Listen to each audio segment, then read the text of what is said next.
2024 का equation probability से है, और अगर तुम ये सिंबल्स का मतलब अच्छे से समझते हो तो क्वेश्चन इजी है, ट्राई करके देखो और फिर इसका सॉल्यूशन देख लेना। तो क्वेश्चन में दे रखा है, a bag contains n balls out of which 3 balls are white, 6 green and remaining balls are blue. तो पहले ये मेंशन कर देते हैं कि 3 वाइट है, उसके बाद 6 ग्रीन है, और रिमेनिंग मतलब n-9 जो है ये हो जाएंगी ब्लू बॉल्स। ये क्वेश्चन में गिवन है।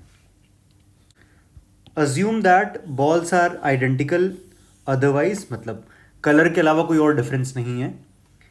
3 balls are drawn randomly one after the other without replacement. ये इंपॉर्टेंट है भाई, without replacement.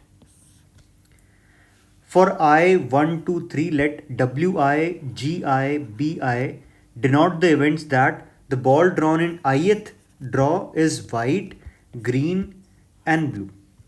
इसका मतलब W2 का मतलब क्या है? W2 का मतलब सेकंड ड्रॉ पर व्हाइट बॉल आ रही है, या फिर मैं अगर लिखूं G2 का मतलब क्या हो जाएगा? G2 का मतलब हो जाएगा सेकंड ड्रॉ में ग्रीन बॉल आ रही है। इसी तरह से B2 का मतलब सेकंड ड्रॉ में ब्लू बॉल आ रही है।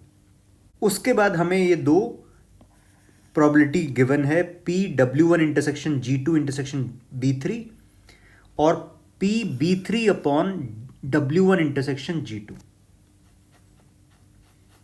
तो ये तो कंडीशनल प्रोबेबिलिटी है, ठीक है।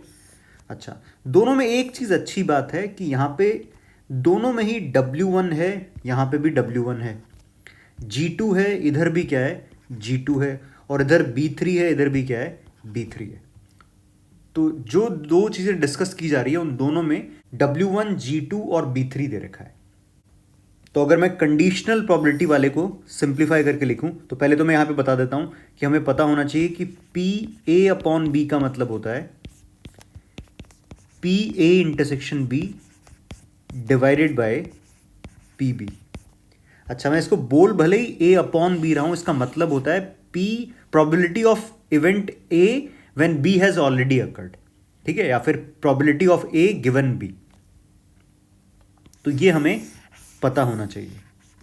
अच्छा, उस हिसाब से अगर मैं यहां से देख के लिखता हूं तो मैं लिख सकता हूं PB3 upon W1 intersection G2 is equal to 2/9, ये गिवन है हमें। और इसको मैं अगले स्टेप पे लिख सकता हूं PW1 intersection G2 intersection B3 divided by PW1 intersection G2 is equal to 2/9। और एक कैसे लिखा मैंने? इसी फॉर्मूले से, हमने कंडीशनल प्रोबेबिलिटी के फॉर्मूले से इसको लिख दिया है।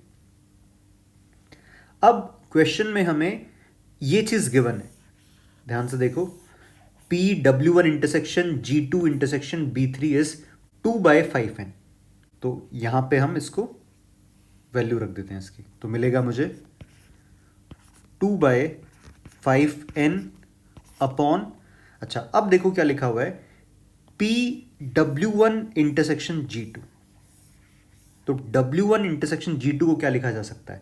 तो इसको मैं लिख रहा हूं PW1 मतलब सबसे पहले तो व्हाइट बॉल आए, और फिर व्हाइट बॉल आने के बाद में सेकंड बॉल क्या रहे? ग्रीन रहे। इस तरह से मैं इसको लिख सकता हूं इज इक्वल टू 2/9। अब बस इसको पूरा सॉल्व कर देते हैं। तो यहां से देखो क्या बनेगा, ये 2/5n डिवाइडेड बाय PW1। तो हमारे पास में 3 वाइट बॉल हैं, तो फर्स्ट वाइट है, इसकी प्रोबेबिलिटी क्या हो जाएगी? 3/n इनटू फर्स्ट वाइट आने के बाद में सेकंड ग्रीन आए, इसकी प्रोबेबिलिटी क्या रहेगी? तो टोटल कितनी ग्रीन बॉल्स है हमारे पास में? 6। तो ये रहेगा 6 अपॉन एक वाइट बॉल जा चुकी है, तो रहेगा n-1। और ये कितना दे रखा है? 2/9। अब इसको सिंप्लीफाई कर लो, तो ये 2 से 2 कैंसिल हो रहा है, n से n, तो n-1/3 into 6 into 5 is equal to 1/9। n-1 कितना आ जाएगा यहां से? 10, n आ जाएगा यहां से 11। तो 11 इसका आंसर रहेगा। एक सिंपल क्वेश्चन प्रोबेबिलिटी से आंसर क्या है इसका? 11। बस हमें एक सिंबल समझ में आने चाहिए कि कंडीशनल प्रोबेबिलिटी का मतलब क्या है और कैसे हम उसको सिंप्लीफाई कर सकते हैं।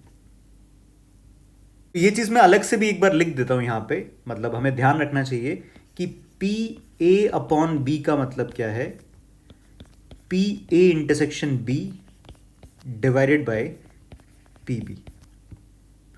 और इसी हिसाब से हम क्या लिख सकते हैं, हमेशा पी ए इंटरसेक्शन बी को क्या लिख सकते हैं,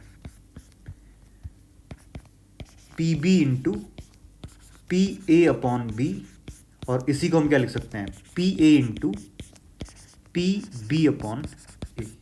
तो ये बहुत यूजफुल है और मोस्टली कंडीशनल प्रोबेबिलिटी के क्वेश्चंस इसी कॉन्सेप्ट पर बेस्ड होते हैं।